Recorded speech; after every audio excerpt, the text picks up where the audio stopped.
Welcome to 5-Star Company Culture with your host, Josh Cunningham. In this podcast, we explore how culture is the key to unlocking massive profits and unprecedented freedom. Discover insights, strategies, and inspiring stories to transform your life and business. Here's your host, Josh Cunningham. All right, good afternoon and welcome to another episode of 5-Star Company Culture, the podcast that's going to bring you insights to how you can increase your personal and business freedom as an entrepreneur. So many of us get into business not just to make money, but to create freedom for our lives, freedom for the people that are important to us, our friends, our family, and whatever that might mean to you. I always say that culture is the key. Culture is the key to unlocking that freedom. So today we got another important guest for you, Matt Aitchison, joining us from Sacramento, California. How's it going, Matty? It's always good to be kicking with you, brother. Absolutely, man. And I decided to bring Matt on today. He has a very diverse background. I'll let him tell the story a little bit more.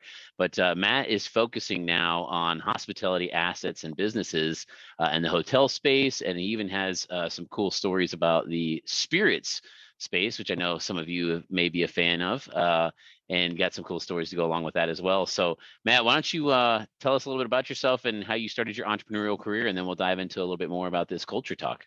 Yeah, I mean, as many, I'm sure, who are listening, got into entrepreneurship and business for those exact reasons, freedom, right? I think all of us maybe have a different definition of what that freedom might look like to you in your life. And, for me, when I was trying to figure out what I wanted to do when I grew up, I was kind of making this hit list, right, of all the things that I wanted in a career and a job. And that was, of course, to be my own boss, to have the freedom and flexibility in my schedule, to be able to make an impact, to help people achieve their goals. But then I really kind of had that final box, which was I wanted to be in a space that allowed me to build wealth. And that was really what led me to real estate. And I ended up, long story short, back in 2010, when, there was foreclosures everywhere post-financial crisis, I was on Craigslist and I saw that one kind of ad, real estate investor seeks mentee. And so I ended up working for this individual for a year for free, interning for them. We flipped about 100 houses that year. And that led me to my very own first flip. And it was the famous cat lady house in the neighborhood. And I ended up buying this house and using 100% of other people's money. I was still 21 at the time, broke, living at home, never bought a house in my life, but I knew how to flip them. And I found a great deal. And I ended up making $106,000 net on that first house. And that was kind of the light bulb moment of real estate investing is the path and the vehicle for me. So fast forward, over the last, decade plus, I've flipped a couple hundred houses. And that led me into, investing in commercial real estate and buying medical plazas, commercial strip centers. And then a few years into kind of the commercial space, I stumbled upon my very first hospitality asset, which was a hotel up in Lake Tahoe. That led me to buying my second and then my third. And really, building a business, not just being an investor, but using the vehicle of real estate investing in kind of this hospitality realm of it not only being a tangible real estate asset, but it's an operating business. It's a living, breathing organism with people coming and going every day.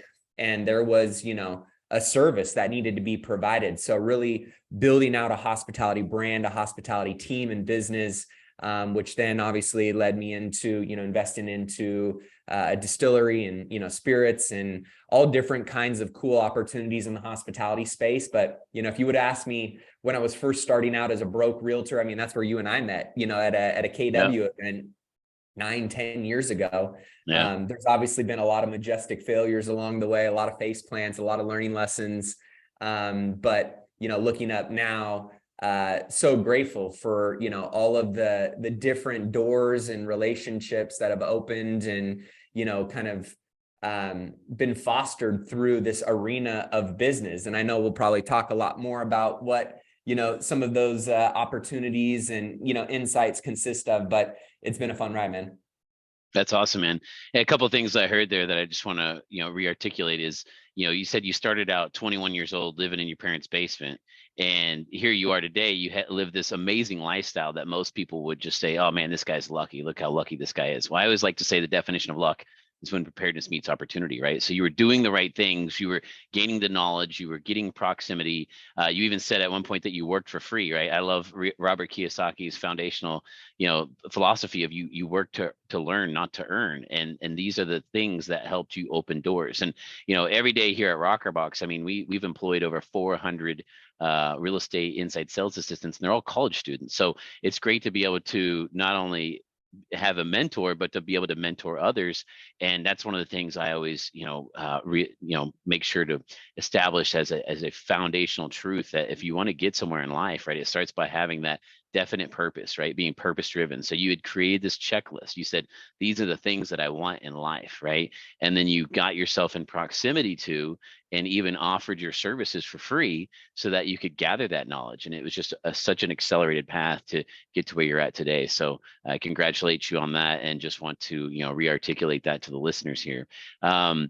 So let's talk a little bit about your steps into the hospitality industry. I remember your first hotel that you invested in. It was in Lake Tahoe, and I remember you making some social media posts about it. How long ago was that? Like 5 or 6 years ago? Yeah, right around then. And I'll never forget that I saw someone at one point, you were making some posts on social media, and there was a naysayer that jumped in the comments and was like, "Oh yeah, this property, man, it's never been any good. It's always just been a bad property. Good luck." And obviously as an investor, you're looking at, there's some tangible assets that you're looking at, but why don't you talk a little bit about how you created something different than what had been there so many times before that caused it to fail over and over and over again? What were some things that you did differently to actually come in and make it a winning opportunity for you and everybody involved? Yeah, I mean, I've never been one to listen to naysayers. I think if anything, that's something that really is used as fuel for me, and I'm sure for many people, right? When somebody's betting against you, a lot of people, when they ask me, like, how have you been successful? There's a lot of different, strategies and relationships and things that you could say and point to. But I always start at the root of it all. I'm just dumb enough to believe in myself every day and smart enough to take action on my goals and my vision. And I actually take the time to, like you said, preparedness, and create a plan for it. And so that's ultimately what we did on this particular asset. One was ignorant in a lot of ways, which I think is ultimately what leads to a lot of success as well, is, you don't know what you don't know until you know it. And when you get into certain opportunities, and you get your ass kicked a little bit, you either lean in and learn and grow and use those as stepping stones to get to the next level of success, to kind of fulfill and achieve and realize that vision, or you lay down. And I think that's what makes the difference between a lot of successful and unsuccessful people. It's not that everybody doesn't face hardship and challenges. It's more so of how you respond to those moments. And so in this particular scenario, I knew that, in hospitality in Lake Tahoe and in this particular asset class, it was done very old school. And I, as a millennial, just wanted to create something that I knew I would enjoy, that I would want to stay at, that was an experience. And I'm a big believer in experiences right now. I think, in whatever context you want to apply this to, whether it's in your company culture, whether it's in a, business that you are creating, whether it's, a particular place that you're trying to cultivate or curate that has something of an experience that people want to enjoy. And so that's where I really, came at it from that perspective of what's the experience that we want to give someone, and how do we want them to feel when they're having that experience. And so that was kind of the foundational, approach to the brand creation, and how we built the team, and how we trained and onboarded the team, and how we led the team to ensure that that vision was, something that we could bring to life and sustain and optimize as time went on. So we, first had to start with what does the vision look like? I think a lot of people, lack clarity in what it is, whether they want in their business or what they want in their life, right? When I talk to a lot of people, I'm like, what do you want for your life? What do you want for your business? I want to make more money. I want to travel more. No, but like, what does that really mean? So it was really kind of peeling back the layers of the onion and getting clear on what we wanted this brand and this experience and this asset to look like. And then once you're crystal clear on what that looks like, for most of us, it's not a challenge of taking action, it's taking the right action. A lot of people mistake movement for achievement. And so we really wanted to make sure that we were going to, because this was one of those things where we weren't dealing with millions of dollars that we had to just blow and, throw at something and see what works and what doesn't. It was, we were bootstrapping this baby, and I needed to make sure that I was being as purposeful and efficient and effective in bringing this thing to life, because I had, a lot of money on the line. So it was getting clarity in that vision first, then it was backing into what a plan looks like, and then it was just chunking it down and sequentially on every step of the stage and the process, taking the time to pause, take real-time feedback, and continue to tweak and optimize, knowing what our kind of North Star was that we were moving towards. And it ended up being a success. We implemented a lot of, obviously, with the world of technology we live in today, we were able to kind of take an old school rundown hotel that was never successful and really optimize it in a way with smart property technology, building the right team, getting the right people in the right seats. And then it was just taking that real-time feedback and being as consistent and prepared to, adapt and pivot to achieve the goal. We don't always want to be, we don't have to be right. We want to win. And so for us, it was taking the real-time feedback of where are we crushing it? Where are we right? And where are we wrong? Where do we need to get things, improved and optimized? And ultimately that led to a successful first hotel, which led into a second, which led into a third, and working on others right now. That's awesome, man. I love how you say that you want to create an experience, and you think about that not only from your customer's perspective, but from your employee's perspective. And an experience, right? It inspires how someone feels, right? And if you think about our decision-making process, we take action based upon the thoughts and the feelings and the emotions that we have. So what were some keys for taking your vision?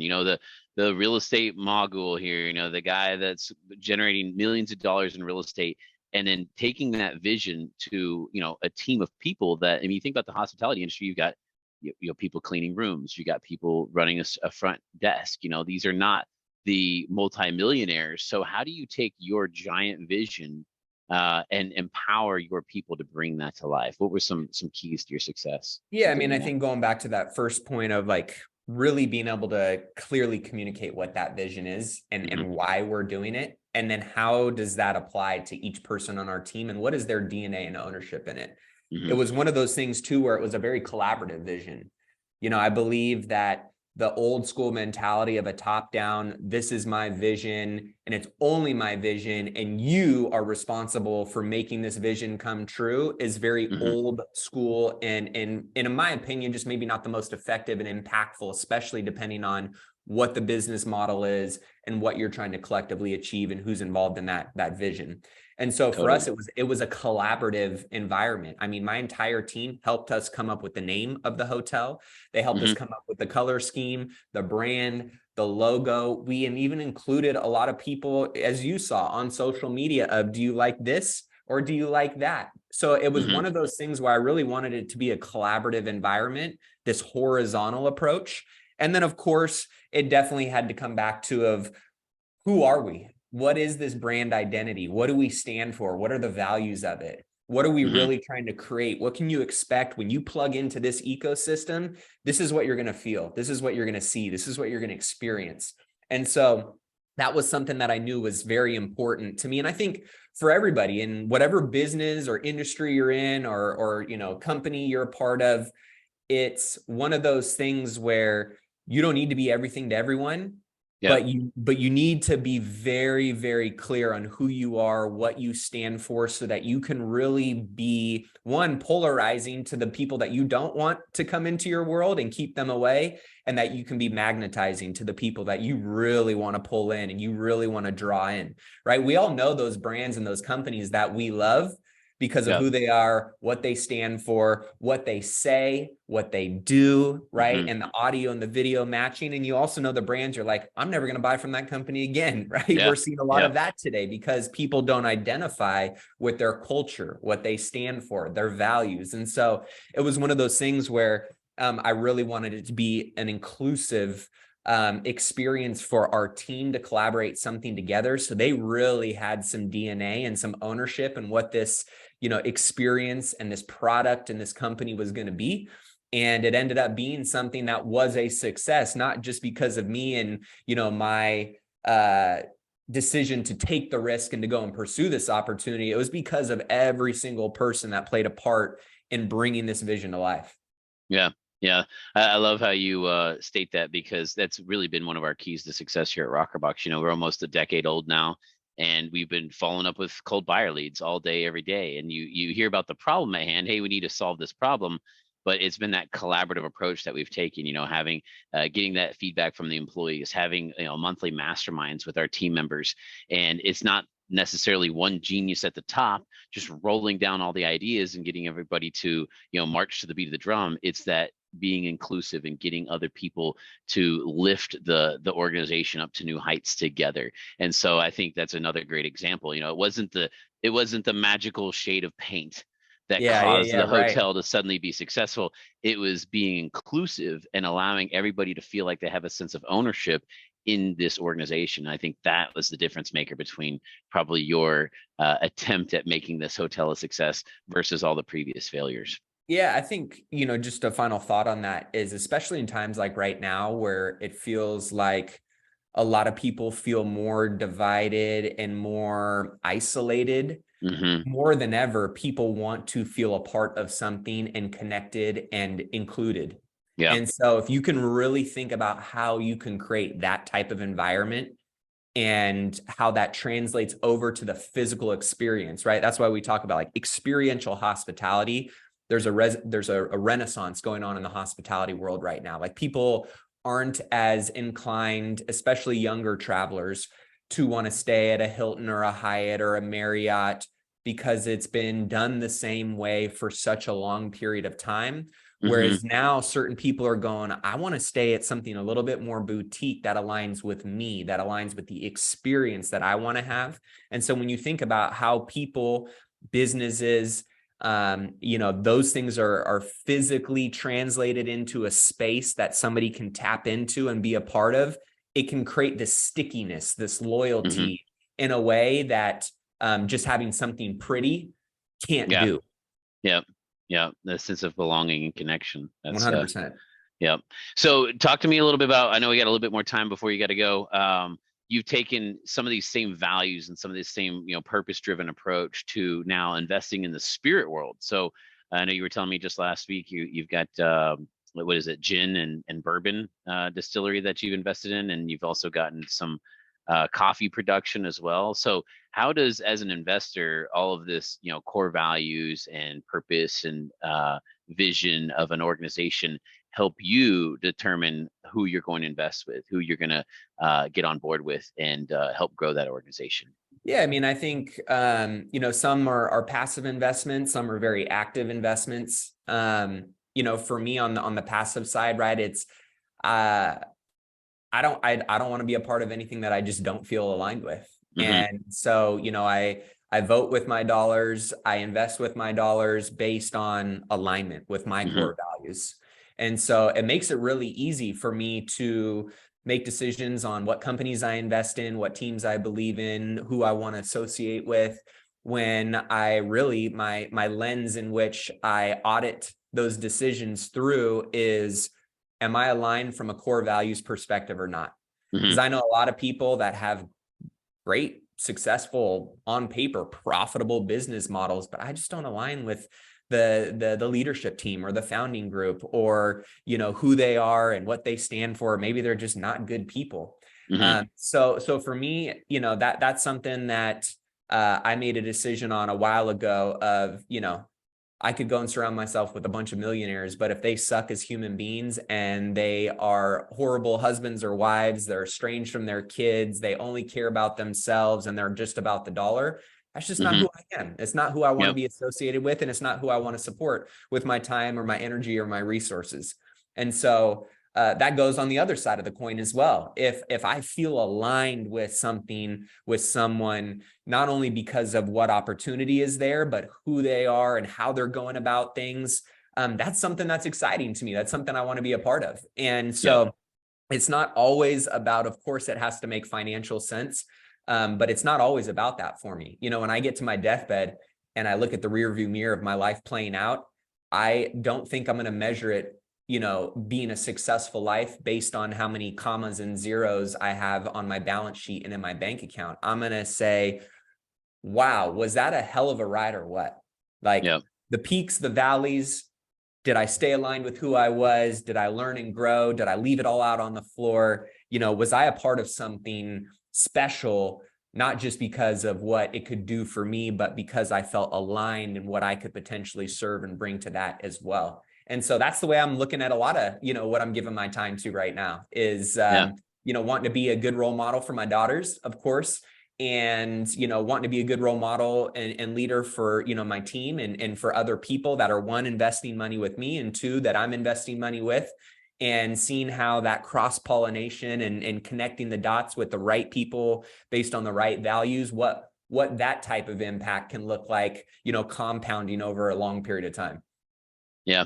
And, you know, it's cool that you're in the spirits category now, because obviously there's a lot of fun with spirits. There is a lot of little bit, there's art, there's history, there's geography, there's you know, science, and then it's all something that you could consume at the end of the day and have a lot of fun with. Again, when talking about making the decisions about who you're going to align yourself with, whether it's a passive or an active investment, it's not that you know, were distilling gin in your basement and you know the best way to make the best gin, and you finally found someone that agreed with you on that recipe. It's that you are aligned with their values, because values are much bigger than all of us, because you know that there's going to be so many decisions that they're going to have to make along the way that you have no clue. 100%. Right? Yeah, you're absolutely an amateur when it comes to the recipe of the gin. I have no clue. You believe that you're aligned with them and their values, and that you have the confidence that they will make the right decision to protect your investment and do the right thing. So 100%. Awesome, man. Well, I know you're a busy guy, and I really appreciate you taking time to hop on the podcast today and share some of your wisdom and knowledge. Any last thoughts before we let you go today about 5-star company culture and unlocking that freedom in your personal and business life? No, I mean, I think, you know, it's one, I love what you've done. I've always been a fan of Rockerbox. I've always been a fan of how you've gone about approaching leadership. And ultimately, you know, I've taken notes and learned from you in a lot of ways on how to create a sticky company culture. And I think now more than ever, there is a renaissance going on in corporate culture, medium-sized business, small-sized business culture. And it's something that younger generations are definitely moving way up the ladder of importance when it comes to deciding where they trade their time for money and what they want to be a part of. And I think you want to really, you know, approach that with a very intentional eye if you're a business owner, or if you're just somebody that's listening and thinking about what company you want to be a part of, it not necessarily always being about money. But, you know, wealth, richness has a lot of different definitions to different people. And I think, you know, relational currency, environmental currency, and the kind of ecosystems that you decide to plug into can make all the difference in bringing a lot of wealth and riches to your life beyond just your bank account. And so thinking about that, if you're a business owner, very purposely thinking about that as you know, from a perspective of maybe being an employee or an entrepreneur within an organization, what kind of value you can bring to an organization when you think about it from that perspective, can create something really, really special, magical, that then, you know, probably on accident or unintentionally can create a lot of wealth and richness in your bank account for you as well. So thinking about how one side impacts the other and vice versa, I think is at the end of the day, at the root of what culture and, you know, that type of definition means to a lot of companies, and will create a lot of great opportunities, you know, going well into the future for a lot of people.